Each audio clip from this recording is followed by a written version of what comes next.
Join Kang, the immortal hunter, as he battles monsters and faces the dark truth behind his game-breaking resurrection ability in Solo Resurrection.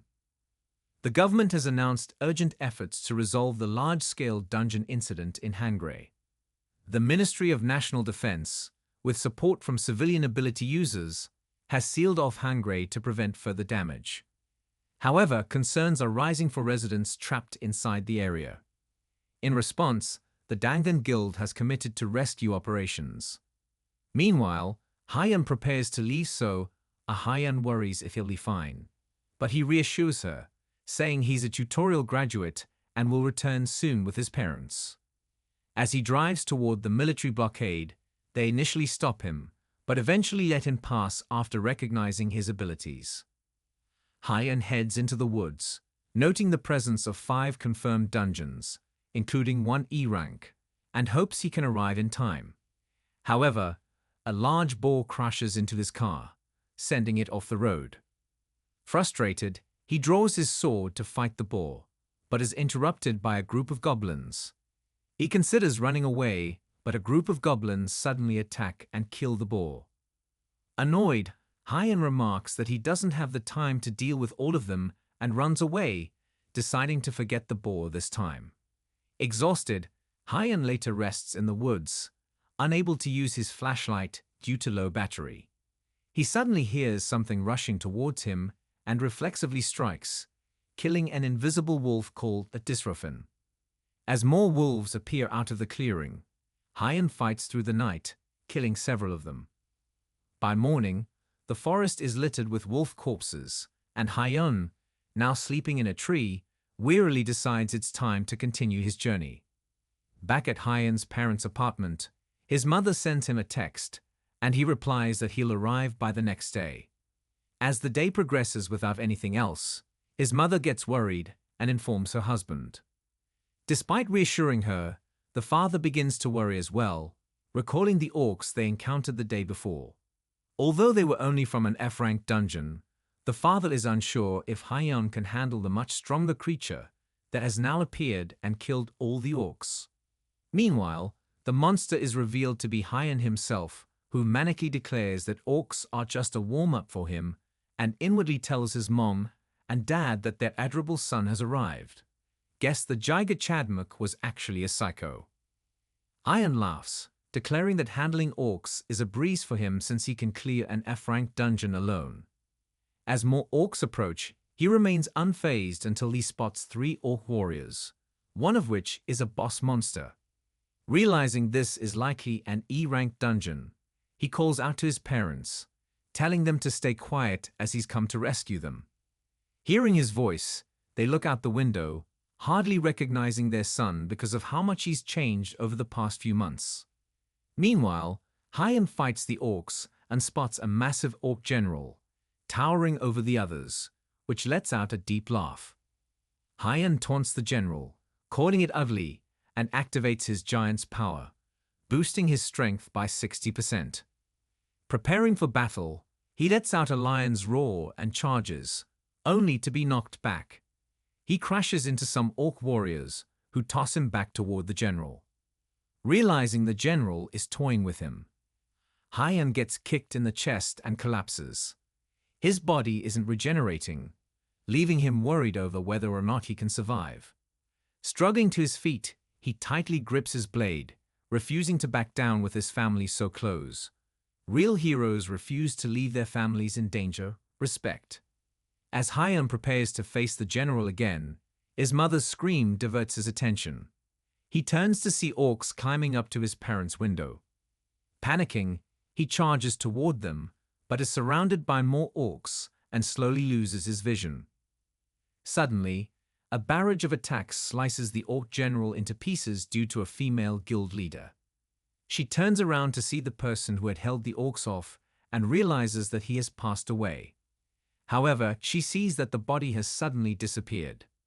Meanwhile, Hyan suddenly wakes up. Hyan wakes up on a tree branch, having resurrected, which causes his level to drop by 1 and his stats to decrease by 50% for the next 24 hours. He realizes why he's there. It's where he last slept.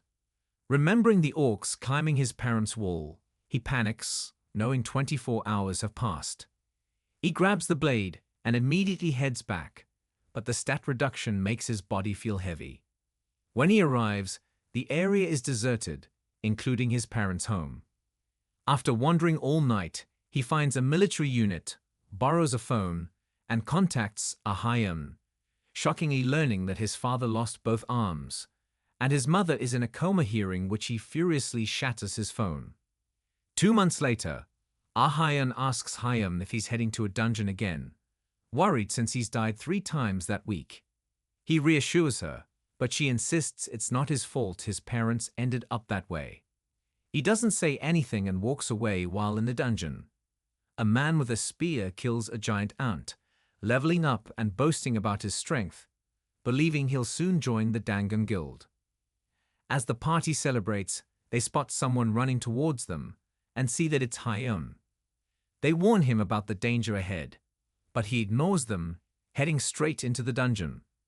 Above Hyun, a swarm of ants begins to gather. He activates Wayne's secret, boosting his stats by 40%, and uses his ability 1/2 halves to obliterate the ants with a magic explosion. The earlier group arrives to find Hyun going berserk on the ants. As they stand in awe, he grabs a dungeon call and decides to leave. The party wonders who the man was before a status window notifies them that the dungeon's core has been removed. Meanwhile, Hyun sits on top the boss's corpse, thinking about the skill book he's found. He says he needs to get stronger by any means necessary and decides to master the skill. In front of the dungeon gate, a man says he recently heard there was a man who was clearing dungeons by himself and who was seen entering here today. However, the man he's asking points towards the gate as Hyun slowly comes out of it to see that he's completely surrounded by paparazzi. They hurriedly ask him to join their guild, but he says he's not interested and tells them to get out of his way. He furiously intimidates a guy and walks past all the reporters who wonder if he's got some sort of criminal record. As Hyun is about to enter his car, a man approaches him and introduces himself as Seon Yeon-ho, a member of the Ability Users Alliance. Seon says they will provide him with all the support he needs before walking away. The Ability Users Alliance is an organization established to advocate the rights of individuals with abilities. Hyun remarks that he's never heard of them scouting someone like this, but they said he's free to contact them whenever he likes. As he finishes his food, Hyun remarks that the biggest problem right now is magic. Nowadays, almost all of his magic is being used for Wayne's secret technique and body regeneration, so he doesn't have any spare time. He adds that not only can he not fully utilize the Antria outer shell he just obtained, but he can't even use the attack skills he has, so it's frustrating. He decides to get himself some items but sees that there isn't anything useful. He decides to get something cheap that raises 1 or 2 stats, since he'd like to get something better than what he already has before suddenly noticing someone asking about a skill book. The next day, Hyun heads to an E-rank dungeon, Goblin Village. However, he finds that the area around the gate is completely deserted and wonders why there's no one here, since he thought there would be guys guarding the entrance. He decides that it doesn't matter and heads inside the dungeon, entering a forest where someone asks if people are still coming in. He finds 3 people waiting inside, and one of them remarks that Hyun's armor looks interesting.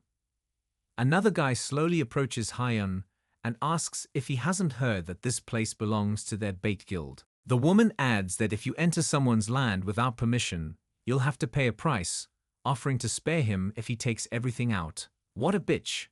However, their partner suddenly gets chucked away. Surprised, the other 2 angrily get ready to beat Hyun up, questioning if he's gone mad. The guy rushes towards Hyun, but he grabs his sword with his hand and easily shatters it before punching him away. He remarks that he likes guys like them since he can beat them all up without feeling guilty about it. The woman attacks him with a long-distance spell, but he suddenly grabs her hand and crushes her fingers. She screams out in pain and falls down before the other build members appear and get ready to kill Hyun. Seeing them, Hyun menacingly laughs and said this has worked out well since he needed a guide. The guild executive tells Hyun that he should give up any hope of getting out of here alive, but Hyun suddenly rushes towards him with a punch and smacks him down. Later, all the guild members are lying on the ground, and the man wonders what the hell is going down as Hyun sees that he did get stabbed once. He tells them all to gather in front of him in 5 seconds, because the guide audition starts now. Hyun cheerily begins the auditions and later declares that after a strict evaluation, Bates' lowest-ranking guild member, Kim Seong-woo, has passed. He menacingly tells them all to clap, after which one of them asks what happens to them now. Hyun thinks about it and asks if they're all going to have a good life and stop doing bad things from now on. The men hurriedly agree and tell Hyun that they will live a good life and will never do bad things again. However, Hyun suddenly starts beating them up and angrily asks if they expect him to believe that. Guess the answer actually didn't matter. He says murderers like them are obviously lying, and after beating them all up, he tells Kim Seong-woo they should get going. Hyun remarks that not all dungeons are like this, but some can be larger than entire cities. A while later, he wearily asks Kim if he's intentionally going in circles. Kim says he's not and explains that he's just trying to avoid the paths where monsters appear. Hyun says that's a waste of effort and points his sword towards Kim, telling him to just head where the monsters are since it's boring here. Surprised, Kim asks if they should go to the place where monsters are, but Hyun annoyingly reminds him that it's getting dark. They go to sleep after eating, and Kim decides to run away, but Hyun tells him that he will die if he leaves. The next morning, he directs Hyun to the main core of the dungeon and runs away, thinking he's going to die. However, Hyun laughs while he's running away and remarks that he will die. A while later, as Kim wearily thinks he's out of range, a notification suddenly states that a portal to the outside has opened. Shocked, Kim wonders how Hyun was able to clear a dungeon like that alone, since he didn't know Hyun had that level of power. As Hyun swiftly kills the orcs, Kim watches him in awe and remarks that if he can endure the attacks and reach the enemy commander through the shortest route, he will certainly win. Hyun gets the Goblin Shaman's ring, remarks that he's achieved his goal, wondering if he should go and kill Kim now. However, he walks through the portal to find a small army of aggressive men surrounding him. He menacingly decides to deal with 30 of them first, but the guild master, Jung Woo-yeon, says they're here to talk. He asks for Hyun's name, but he just tells him to stop fooling around and get to the point. Since that's the case, Jung tells him to come to their guild, even offering him an executive position. However, Hyun rips off his business card and asks if they want to fight now. However, Jung says they should talk again when they get a chance, so Hyun walks off and annoyingly questions where they keep coming from. Outside, Hyun is relieved he didn't have to take on 100 people at once, while Jung angrily stabs Kim through the chest for being a traitor and orders his vice executive to set a tail on Hyun and look into his personal information. He menacingly questions if Hyun will still be that arrogant when something horrible happens to the precious people around him, declaring that he'll tame him by exploiting his weakness. Hit the like button, as today's like goal is 1,000 likes. Comment below if you want the next part, and subscribe while clicking on the bell icon to get notified by the latest videos. You can also join the channel to watch videos before they're publicly released, and I will see you guys in the next video.